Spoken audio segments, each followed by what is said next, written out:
Class 9 chapter 2 compound interest. Compound interest calculate करने से पहले बात करेंगे सिंपल इंटरेस्ट की। सिंपल इंटरेस्ट का फॉर्मूला क्या होता है हमारे पास? Principal multiply by rate of interest multiply by time period divided by 100।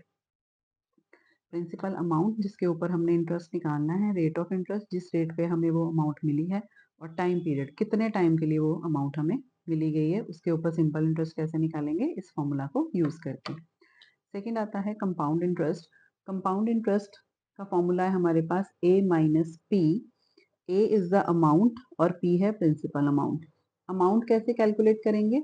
Bye using the formula p into 1 plus R by 100 raise to power time period compound interest, where p is the principal amount, r is the rate of interest, t time period है। Amount हमारे पास क्या होती है? Principal plus interest for compounded annually. ऐसे ही half yearly के लिए हमारे पास क्या फॉर्मूला होता है? हाफ ईयरली में जो रेट ऑफ इंटरेस्ट है वो हाफ हो जाता है और टाइम पीरियड जो है वो डबल हो जाता है।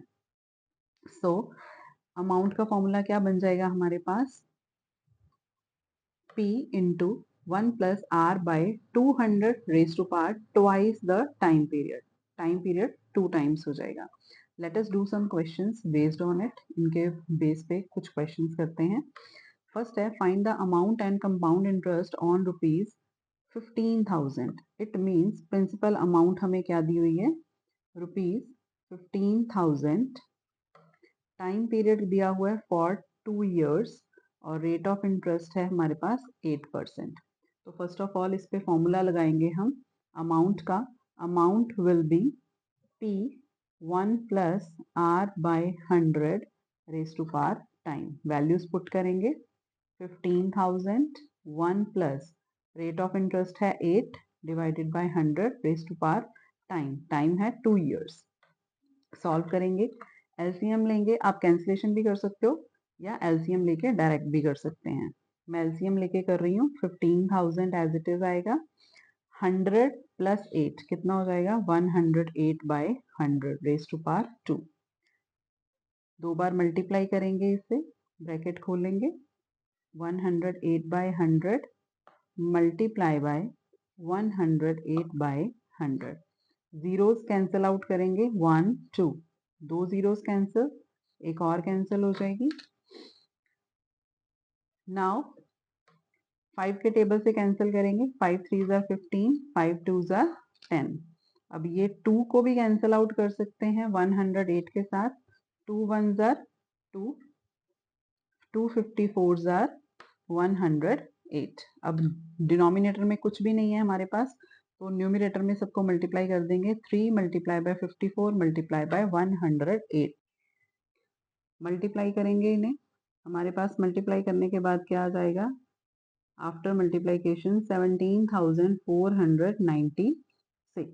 लेकिन हमें क्या निकालना है? अमाउंट भी निकालनी है और कंपाउंड इंटरेस्ट भी निकालना है। तो कंपाउंड इंटरेस्ट का फॉर्मूला लगाएंगे a minus P.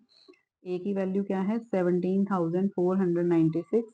Principal amount कितना था? 15,000। दोनों को माइनस कर दीजिए, हमारे पास आ जाएगा compound interest rupees 2,496। This was a simple question. ये सिंपल था। एक थोड़ा सा डिफरेंट करेंगे हाफ ईयरली के लिए। Let us do the next. Find the amount and compound interest on rupees 16,000 for 1.5 year at 10% per annum. The interest compounded half yearly. अब half yearly के लिए करना है। हाफ ईयरली के लिए क्या होगा? हमारे पास जो रेट ऑफ इंटरेस्ट है वो हाफ हो जाएगा।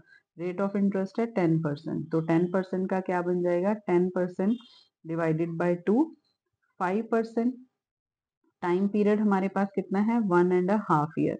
1.5 यानी कि 3/2 ईयर, तो ये डबल हो जाएगा। 2 इंटू 3/2, तो कितना टाइम हो गया? 3 years. Let us apply the formula. A की वैल्यू लगाएंगे पी। पी कितना है? 16,000। 1 प्लस आर हमारे पास बन गया है 5 by 100 raise to power 3।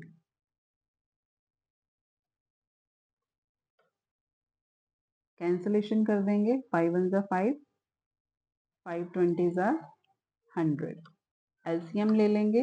LCM लेने के बाद एक स्टेप मिस कर रही हूँ, 20 + 1 21/20 रेज़ टू पावर 3। पावर है 3, 3 बार ब्रैकेट खुलेगी, 21/20 21/20 21/20। कैंसिलेशन करेंगे 1 2 3, 3 जीरोस के साथ कैंसिल हो जाएंगी ऊपर और नीचे।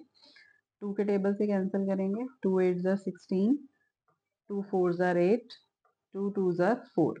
न्यूमरेटर में क्या बचा? 2 21 21 इंटू 21। मल्टीप्लाई कर देंगे सारे न्यूमरेटर्स को, हमारे पास क्या आ जाएगा? ₹18,522। अब ये था हमारे पास क्या? अमाउंट। कंपाउंड इंटरेस्ट निकालना है। कंपाउंड इंटरेस्ट का फॉर्मूला क्या है? A minus P। इसमें से प्रिंसिपल अमाउंट माइनस कर देंगे, 16,000 माइनस करेंगे तो हमारे पास क्या आ जाएगा? ₹2,522। I hope you liked it and understand it.